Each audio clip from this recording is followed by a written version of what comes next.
A situación creada pola COVID-19 está a provocar tamén cambios á hora de afrontar moitas das obras en execución ou que pretenden executarse. É o caso do proxecto de remodelación da actual fachada marítima de Porto do Son, un ambicioso proxecto deseñado por Portos de Galicia co beneplácito do Concello e cuxo investimento se achega aos 5 millóns de euros.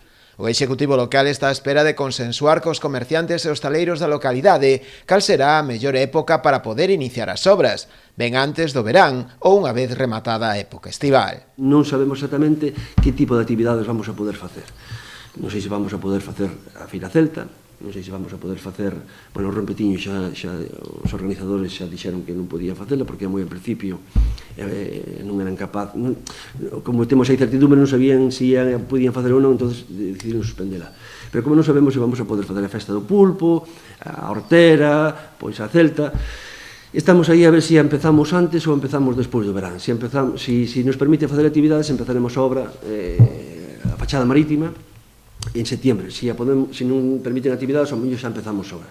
O alcalde Luís Soujo asegurou que o proxecto non deixará indiferente a ninguén, conseguindo enlazar a actividade propia do Porto co resto de rúas do casco urbano, creando unha plataforma única na que terán preferencia os peóns. Eu estou deseoso de que esta obra estea finalizada, porque eu creo que o proxecto vai ser, penso que un antes e un despois para Porto do Son, non? E vai ser unha fotografía do ben que se deben facer as cousas nos concellos, especialmente nos concellos costeiros. Eu creo que os técnicos acertaron, aí traballamos moito os técnicos de Portos, os técnicos de redactores do proxecto e tamén desde Porto do Son.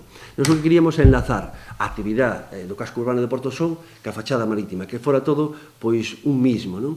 Dicir, que máis que un vial de paso hacia a zona portuaria, pois de vehículos pesados, pois de coches que van de reparto, que fora algo como entrar nunha alameda, dicir, que sea para as persoas, para a xente. O proxecto, cuxa adxudicación definitiva se asinará nos próximos días, desenvolverase sobre unha superficie de uns 26.000 metros cadrados, incluindo a construción dun edificio de usos náuticos.